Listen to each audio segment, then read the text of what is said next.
Tuesday, National Night Out Day. We are also sharing with you today our session with Dr. Poulos. We're welcoming her back from Greece, and I'm going to have her maybe just share with us briefly how things are out there, just for interest. We will be covering COVID updates, as well as we will be covering monkeypox, since there's a lot of interest in that topic right now. Welcome back, Dr. Poulos. So what can you tell us about your trip? You look very relaxed. Thanks very much. Thanks very much. Well, it was a good family trip. Thanks for asking. And Greece is a very small country, but there are some interesting parallels and differences to America. I mean, the USA has 329 million people, and Greece has under 11 million people. But similarly to here, there's some kind of COVID fatigue and more socializing and so forth. So people are ending up getting COVID at weddings by accident and so forth. But I find that compared to the US, there's still the mandatory use of masks on all mass transit. And also there seems to be less politicization. I mean, there's still COVID hesitancy for vaccination. There's still some people that have their doubts for sure. But fully vaccinated is 74%. I looked that up on WHO since you asked. And in USA, it's 67% fully vaccinated. And I just found that it was just a different atmosphere. People are as fatigued and want to socialize as much as we do. It's just that there seems to be a bit less politicization or fanaticism, a little more acceptance of masking, certainly in certain settings that we have here. But thanks for asking. It was a good trip. Good. Thanks for sharing that. Well, after a period of consistency here with regard to COVID infections, the test positivity rates are increasing sharply nationwide. There's been a rise in 40 states, and now since we last spoke, BA.5 is now the dominant strain. What can you tell us about it? Who can contract it? Well, everyone can. Basically, being vaccinated, and I've said this before at our previous sessions, being vaccinated is not a guarantee that you will not contract COVID. It's pretty much a guarantee that you won't die, okay, or get seriously ill. So the newer variants, the BA4 and 5, seem to share with the some of the earlier BA variants that they are more contagious, but less virulent, less aggressive. So you're more likely to get it, but not going to get as sick. And even though I did not attend the last public health meeting for advisory committee because I was in the airplane, I do have the slides. And I think that I have a couple slides that will be helpful to our audience to share right now regarding the numbers in Kane County. Let's see. Yeah. So if you look at the map of Illinois, Kane County is in the yellow, medium transmission. And keep in mind that because of the amount of people that are home testing, these are probably underestimates. And based on the phone calls that I'm getting in the office, there's quite a lot of COVID out there, just that luckily almost everyone is able to stay home and treat themselves symptomatically without needing to go to the hospital. The other thing that has helped, of course, is the medication Paxlovid, which has certain indications over age 65 and people that are high risk, for example, diabetes, cancer patients on chemo, high risk of progression. I think that's helped too. Let's see. The next two slides show what's going on though, as far as both deaths and hospitalization. Oh, here's the numbers. The green shows how over the last few months, the BA.5 has really overtaken in terms of the variants. And you may be wondering, why do these variants happen? Variants are basically mutations. The more the virus has a chance to replicate inside of its favorite host, us, the more chance that it will mutate. You know what? We're off kilter, Martha. I didn't switch over to Spanish. So I'm going to pause here. Let's go back to the first slide and I'll say everything in Spanish. Okay. Right. So, apenas regresé de mi país, de Grecia, y Marta me preguntó cómo fue mi vacación, muy bonito. Y lo que noté en Grecia, más o menos igual como aquí, que la gente está bien cansado, enfadada de COVID, quieren disfrutar del verano, de sus amigos, de tertulias, pero entonces sí hay ocasiones de mucho contagio del COVID. En comparación con los Estados Unidos, el porcentaje de personas vacunadas es un poco más y también hay menos politización de la vacuna. Es decir, yo encuentro personas que sí tienen dudas por la vacuna, pero que no tienen pensamientos muy paranoicos como se encuentra aquí. Esa es más o menos la diferencia.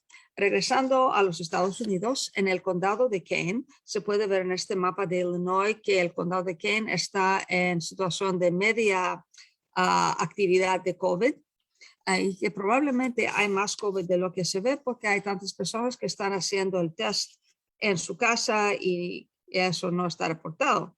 Yo también en mi oficina noto que hay mucha gente que me habla por teléfono que tienen síntomas más o menos leves, y ni han venido ni tienen que venir a la oficina. Si se puede ver, you could change slides to the next one. El tipo es el BA.5. Estos nuevas variaciones del Omicron son más contagiosos, pero menos agresivos. Es decir, que es posible que sí se va a contactar, aunque sí sea vacunado, pero que no se va a enfermar tan grave para irse al hospital. Y francamente, ese es el propósito de la vacuna. Nunca he dicho yo ni ningún doctor o paciente que le prometo que la vacuna que no se va a infectar de COVID. Nada más que yo casi le puedo prometer que no se va a morir de COVID si está vacunado. Entonces, y esta propensidad, como se ve más y más y más de esta línea verde, es porque las mutaciones ocurren con la vacuna, cuando el virus está replicando al dentro del ser humano. Y la menos ocasiones de contacto, de no usar máscara, de no estar vacunada, los menos variaciones. So let's see. I think we could go back to question 3 now in English. Yes. Okay. Very good. And thank you for catching that we weren't doing it in Spanish as well. We're just blabbing along because we're having so much fun. That's fine. When do you anticipate that the new booster will be available that better protects against the Omicron variants? Everything, I hear what you hear on the news, I'm hearing September, which is right around the corner, which would be nice, because, but I don't think that I personally have any more inside track than anyone else. In fact, at the health department, they're kind of waiting too. But I would hope September, at latest October, hopefully in time for winter when we're all inside and there's more opportunities to give each other germs. Very good. Entonces, la nueva vacuna que va a ser más efectiva contra el tipo Omicron, no estoy cierta personalmente, hay que fijarse en las noticias, pero yo creo que de lo que he oído, septiembre, octubre, que vamos a tener esta vacuna, este refuerzo nueva. Muy bien, good. That's great because también se anticipa that then the people under, is it 50 or 40 will also be able to take it. Yeah, Sí, because up until now, the fourth shot was more limited, the second booster. Right, for 50 and over. Y es que esta otra nueva vacuna se le va a poder aplicar a personas más jóvenes, ya que la cuarta vacuna del refuerzo estaba limitada a personas mayores, ¿verdad? Sí. Okay. Stats indicate that only about 2% of young children under the age of 5 have been vaccinated. It's also stated that 80% of Americans live in counties that are currently labeled as medium or high risk levels of infection for COVID. I'm just going to say this in Spanish and then you can answer in both. Las estadísticas indican que un 2% de los niños bajo de la edad de 5 años han sido vacunados, o sea, muy pocos han sido vacunados. y que 80% de los americanos viven en los municipios que ahorita están en riesgo medio o riesgo alto de infectarse con COVID. So aquí la pregunta is going to be, what do you tell parents who are hesitant to vaccinate their children?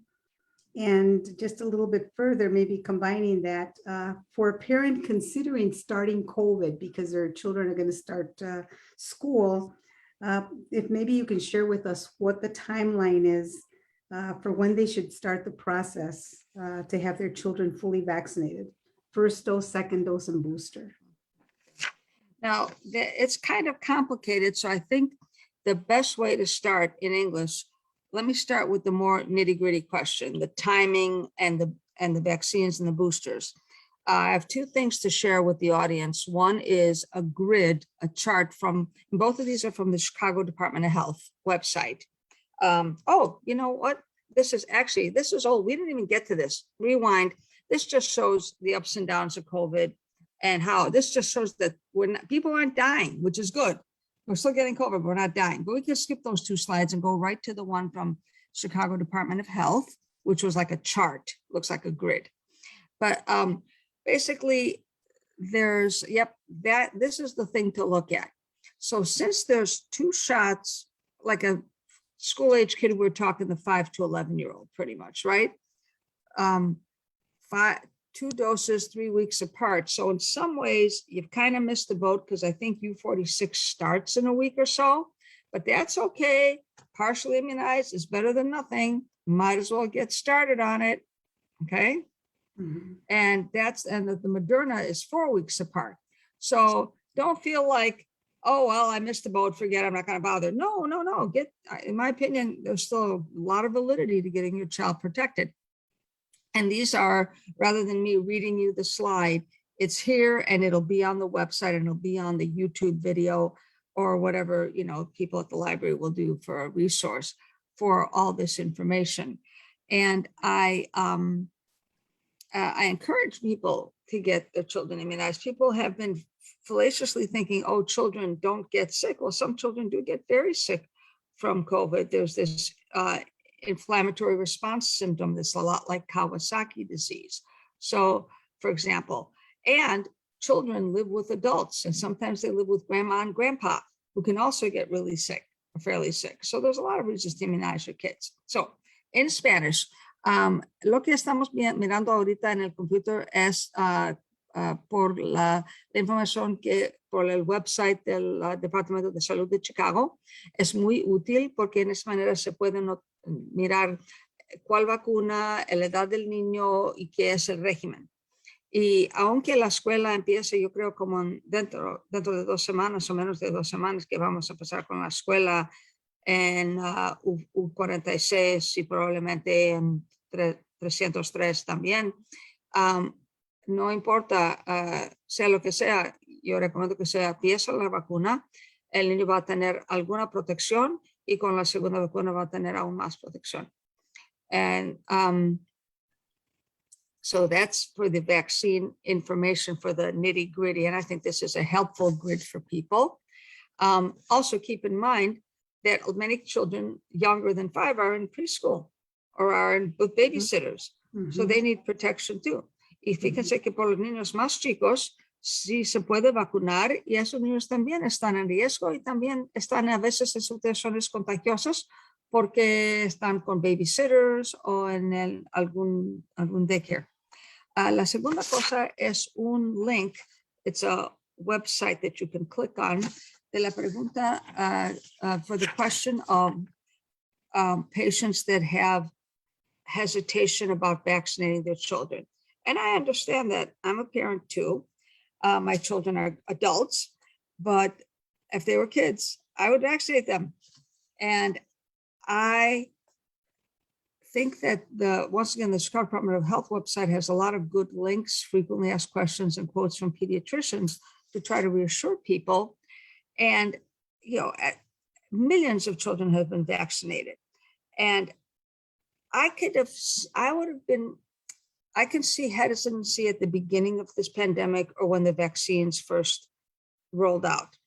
But if anything, I think that the FDA was extremely cautious and spent an incredibly long time trying to establish the proper dose and the safe dose for the different age groups of kids. I think, if anything, they were quite cautious, and it took a lot of time to determine the dosage. As far as the vaccine itself, after 2.5 years of this, I don't know what more to say to reassure people. Okay. So, en español, yo sé que hay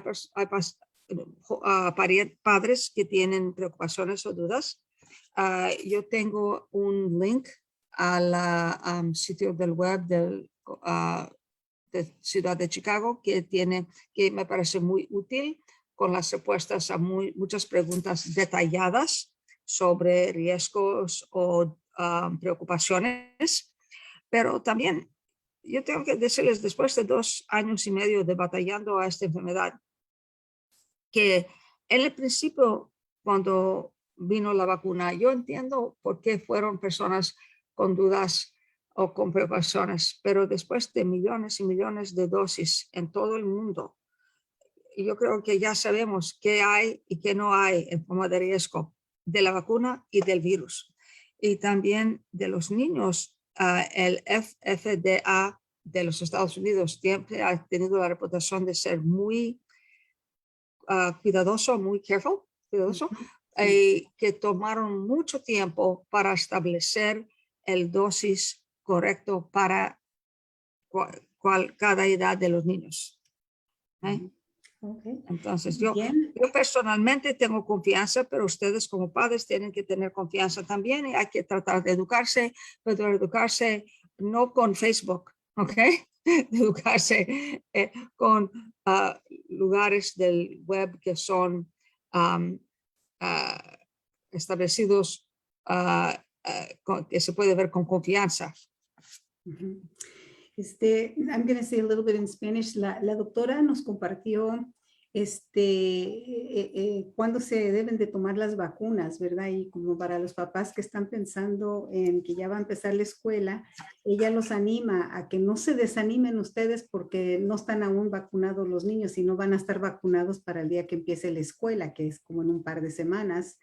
Entonces ella dice que empiecen a vacunarse porque es mejor empezar ya a aplicarse las dosis y seguirle hasta que ya estén completamente vacunados, porque bueno, ahorita al empezar va a estar el tiempo todavía bonito, pero al pasar de los días va enfriando y ya de por sí ya va aumentando riesgos de infecciones, ¿verdad? So anyway, thank you for sharing that, doctor. If someone like recently suffered a viral infection and, and took numerous COVID tests and they came out negative, but yet they're still feeling really fatigued after 3 weeks, you have to begin to wonder, gee, did I have COVID and these were false negatives? If I wanted to be sure, and where could I get an antibody test so that I could be sure that I didn't have it? Well, you have to be careful because, and there's a link I want to share. It's a somewhat older link. It's from February. It's from the FDA. And I think it's very useful because it talks about what the antibody test is good for or not. Because there's a temptation to use it for the wrong thing. First of all, if person is sick, has symptoms, and does the quick test is not as reliable as the PCR test. I think everyone knows that by now. So if you really have doubts, feel sick, and the quick test is negative, try to obtain a PCR test, which you can also get from, I'm pretty sure most of like the CVS clinics or the Walgreens. I mean, most places offer it. My office, does them for sure. So the testing is much easier to get than it was earlier. Secondly, if the PCR is negative and you're feeling poorly with viral symptoms, there are still other viruses around that you could have. If you go ahead and get the serology, the blood test, that shows that you've had the infection, but it doesn't even necessarily prove that the illness you had a few weeks ago was COVID. It could have been from a while back. So there's nothing wrong with getting the antibody test, but I won't use it, and no one uses it to diagnose COVID. It's more like a looking back. Did you have it? The other thing it should not be used for is to show, am I immune or not?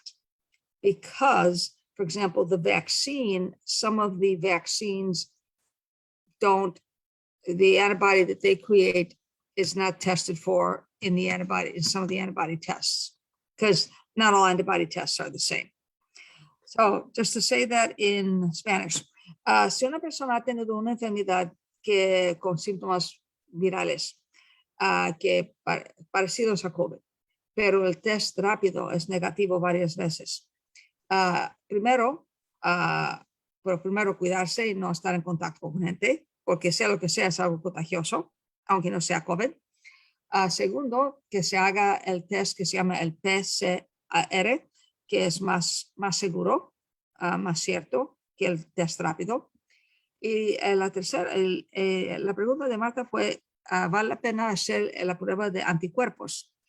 Francamente, no se recomienda que se haga la prueba de anticuerpos para diagnosticar COVID, especialmente durante unos episodios de síntomas. Es útil para ver si lo ha tenido en el pasado. Es necesario hacer más investigación todavía para saber qué tanto dura el anticuerpo. Y otra cosa que yo he visto que personas hacen que no es correcto, se hacen la prueba de sangre para ver si tienen anticuerpos de la vacuna. El test de anticuerpos a veces no es por el anticuerpo que provoca la vacuna. Entonces, ese test es útil, pero básicamente para ver si ha tenido COVID en el pasado, no para ver, tengo COVID ahora. Okay. Muy bien, doctora. Muchas gracias. Thank you, doctor, for providing the updates on COVID. Yeah. We'll move on now. And there's also a link on that last comment to the FDA. And that will be in the comments. Okay. Gracias, doctora, por la actualización sobre el COVID. Ahora nos vamos a pasar a otro tema de importancia. And the topic on monkeypox is certainly something that is capturing people's interest right now because it's trending. So vamos a pasar a esa discusión. We will be talking about the monkeypox now because it is a topic that's trending. So how is monkeypox contracted? Primarily through contact with the skin, with the lesions, the pox, but also the virus can live for a while on something that is touched with the lesion. So, a tabletop, a piece of cloth, whatever. Also very close contact, not just someone who's halfway across a room for you, but somebody that you kiss or are hugging very closely. So el monkeypox está contagioso, es similar con las viruelas, más o menos, con contacto con las ampollas, también contacto con algo que hace poco ha estado en contacto con el piel o las ampollas, y finalmente contacto muy cerca con la cara de la otra persona que tiene el monkeypox. Okay. Doctor, what are the symptoms? How do we know? Okay, well, there are two, first of all, let's put up the first, why don't you put the first slides up, just where we are situationally in Kane County. This is a week old, but obviously, as you can see, we don't have a lot of cases in Kane. This morning, I heard that Chicago had declared a state of emergency, not necessarily to panic for, that's partly done to allow more resources to come from the CDC to help. So these numbers are already out of date. This is last week's number. And then the next slide, yes, this slide is basically what I was explaining. And please note, this is a long duration illness, which is kind of drag too. So, so those are the two slides that went with the last discussion.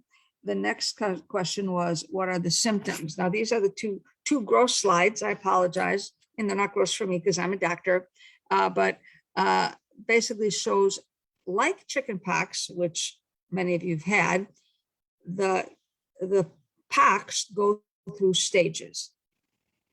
And before you get a pox, you have like fever, chills, muscle aches, the usual viral things.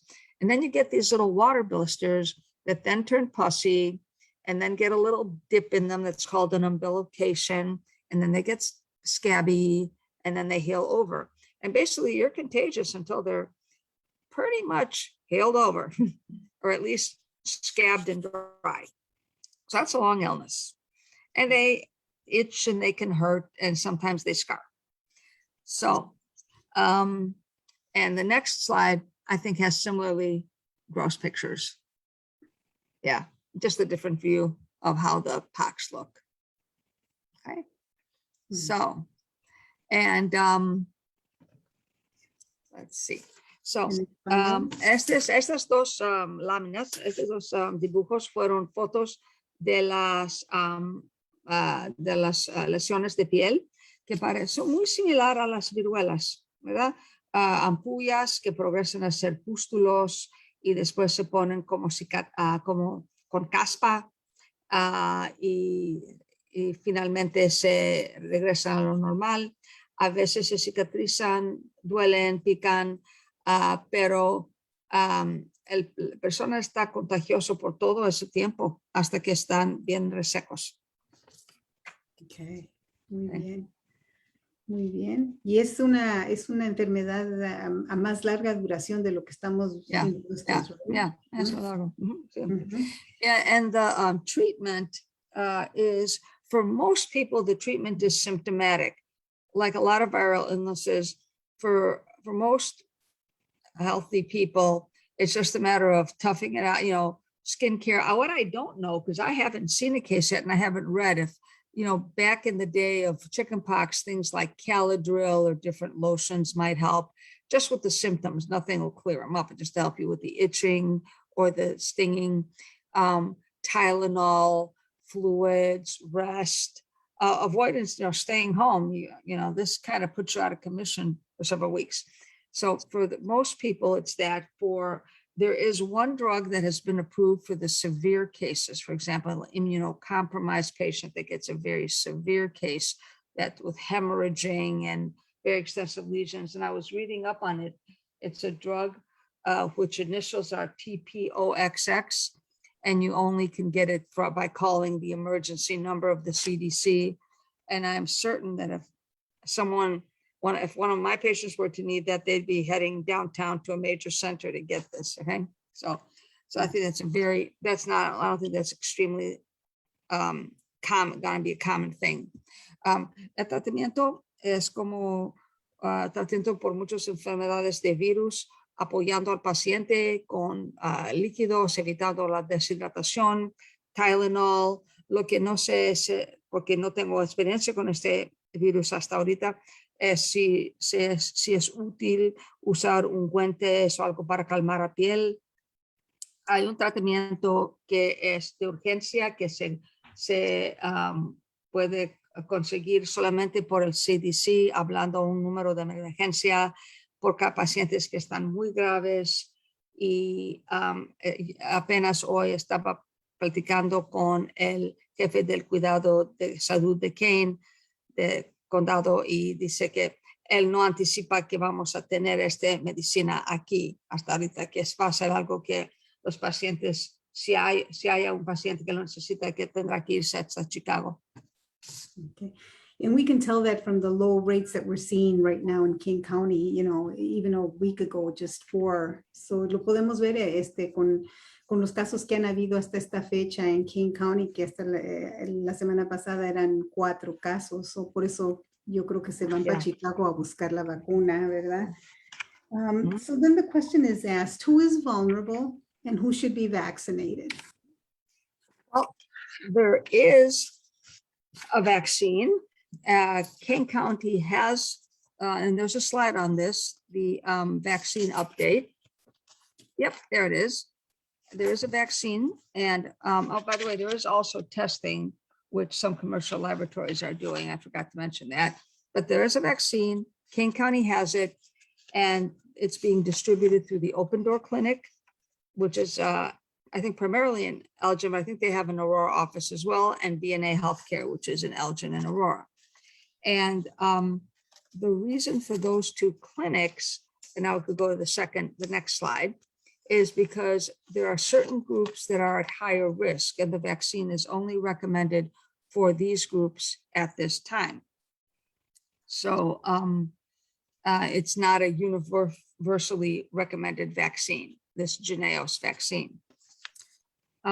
Also, interestingly enough, it seems that those of us that are old enough to have gotten the smallpox vaccine are, we think, still protected from this as well, because it's a close enough virus. So, hay una vacuna. El condado de Kane sí tiene varias dosis de esta vacuna y lo están distribuyendo en dos clínicas, la clínica de BNA y la clínica de Open Door. Estas dos clínicas tienen lugares en oficinas en Elgin y en Aurora. Y next slide, please. Y hay unos grupos que están más recomendados para recibir, go back one, please, para recibir a esta vacuna, que parece hasta ahorita que tienen más riesgo de tener esta enfermedad. And then the last slide is, the last question would be, should you be worried? And I think that, anyone, theoretically, anyone can get this. And by reducing stigma, the health department, what they meant with this slide is, like when HIV first became a problem in the early 80s, and there was a stigma, and there was a feeling of, well, it doesn't affect me and it doesn't affect us, and it's for those people. And there was a lot of prejudice. And really, we're all human beings and we can all get illnesses. So there's no point, in my opinion, having that kind of attitude. And to educate yourself and to look at it as something that as human beings we all need to be aware of. I think we should be concerned, but am I worried? No, I'm personally not as worried about this illness as I was about COVID, simply because the illness is so obvious in its manifestations, with the skin rash being so unique, that I think it'll be much easier to identify the patients and for people to take the proper public health measures to quarantine themselves while they have it. La pregunta es, si yo tengo que sentirme preocupado. Pero en general, yo creo que tenemos que evitar el prejuicio que ocurrió, por ejemplo, con la SIDA hace 40 años, cuando empezó la SIDA, que fue una enfermedad de personas homosexuales, y por eso fue un prejuicio que no es importante, que solamente para ellos. Yo recomiendo que no pensamos así. Primero que no es justo, porque todos somos seres humanos, pero también porque cualquier persona puede contactar de una enfermedad. Y todos tenemos que estar informados y tener cuidado. Pero en este minuto yo no tengo el miedo o la preocupación que tenía cuando empezó COVID, simplemente porque esta enfermedad, como se ve con las fotos, es una enfermedad que es muy distinguido de estas manchas y estas ampollas tan raras, que yo creo que sería muy difícil no ver que hay una persona infectada y que sí mismo va a notar que tiene un problema, que tiene que quedarse en casa, tiene que verse a su doctor y tomar las precauciones. Por eso yo no creo que vamos a tener una pandemia con esta enfermedad. Ojalá que tenga razón. Okay. Very good. That was a question that came in English as well, which is, did we expect the monkeypox infection rate to grow exponentially in the near future? But you bring up a very good point, that it's visually very obvious when somebody is infected. And so unlike COVID, that is respiratory, it's very difficult to see that somebody may be infected. And especially because in many cases, it could be asymptomatic as well.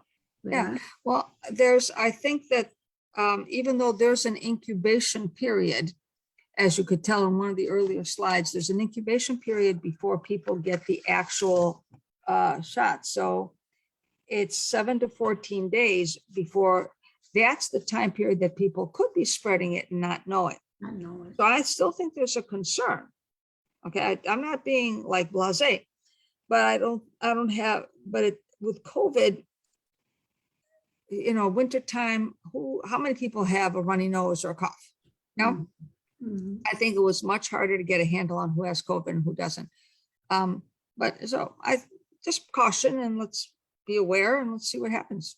Continue to wash hands and do all the things that we should be doing, right? Common sense, To yeah. avoid Yeah, viral and it's, infections.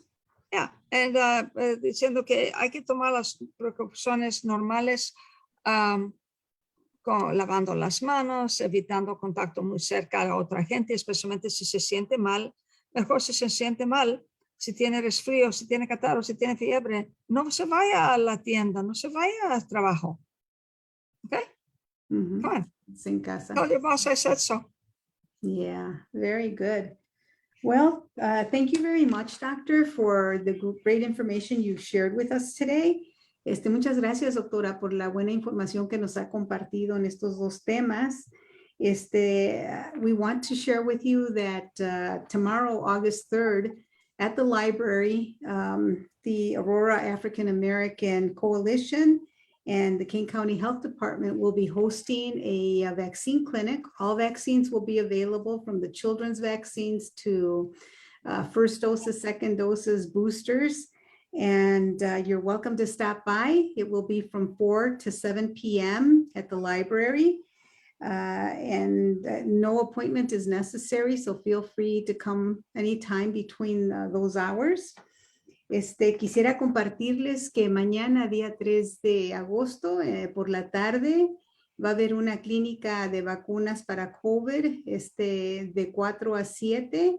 Se van a ofrecer todas las vacunas, desde la de niños hasta primera dosis, segunda dosis, dosis de refuerzo.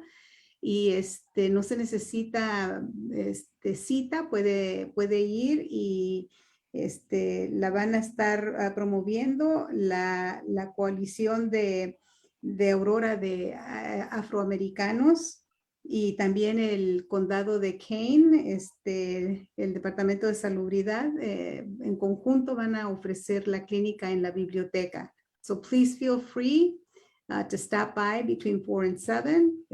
Pasen a la biblioteca de 4 a 7. It's going to be offered. No se necesita cita, no appointment necessary.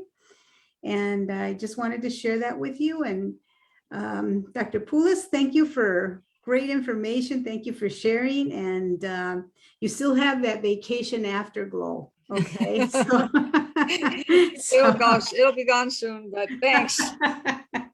So, buenas noches, doctora Poulos. Todavía se le ve muy relajada su cara después de unas vacaciones. Qué bueno. Y thank you very much for being with us this evening. And thank you everyone who attended and who will be watching it in the next few days.